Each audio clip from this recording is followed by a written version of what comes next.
Now ribosomes जो होते हैं हम उनको सेडिमेंटेशन कॉफिशिएंट यानी एस से उनको हम लोग पहचानते हैं, और एस का मतलब होता है स्वेडबर्ग्स यूनिट। सो बेसिकली हम देखेंगे कि राइबोसोम्स, कौन सा राइबोसोम में कौन सी टाइप है राइबोसोम की, वो जो टाइप डिटरमाइन होती है वो टाइप होती है ये सेडिमेंटेशन कॉफिशिएंट से।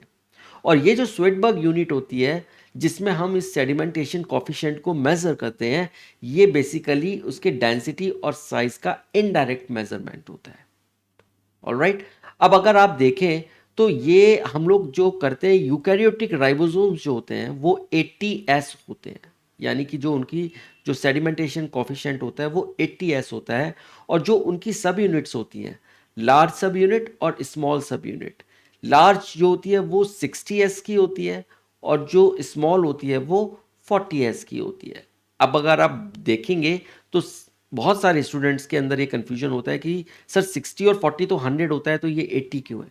यहाँ पर ये एडिशन नहीं कर रहे हैं हम लोग, यहाँ पर हम लोग सेडिमेंटेशन कॉफिशिएंट को डिटरमाइन करते हैं। और कैसे करते हैं? उसके लिए हम लोग यूज़ करते हैं अल्ट्रा सेंट्रीफ्यूगेशन।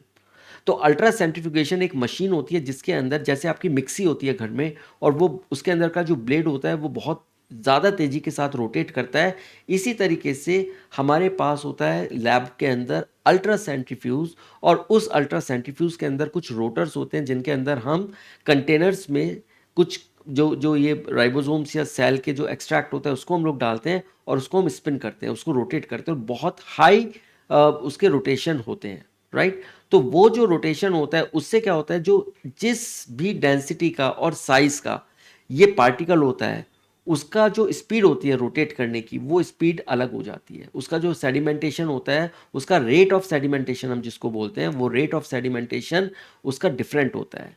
तो उसके बेसिस पर हम लोग बोलते हैं कि इसका सेडिमेंटेशन कॉफिशिएंट क्या है।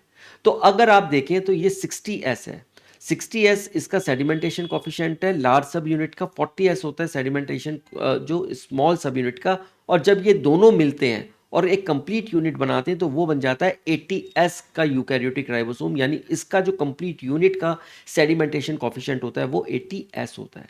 इसी तरह से अगर हम प्रोकैरियोटिक राइबोसोम्स की बात करें या फिर माइटोकॉन्ड्रिया के अंदर और प्लास्टिड्स के अंदर भी ये 70s राइबोसोम्स होते हैं। ये ribosomes as a complete unit इनका सेडिमेंटेशन कॉफिशिएंट हो गया 70, लेकिन इसकी जो लार्ज सब यूनिट होती है उसका होता है 50s, और जो उसकी स्मॉल सब यूनिट होती है उसका होता है 30s। तो 50s और 30s इन दोनों का सब यूनिट्स का सेडिमेंटेशन कॉफिशिएंट है।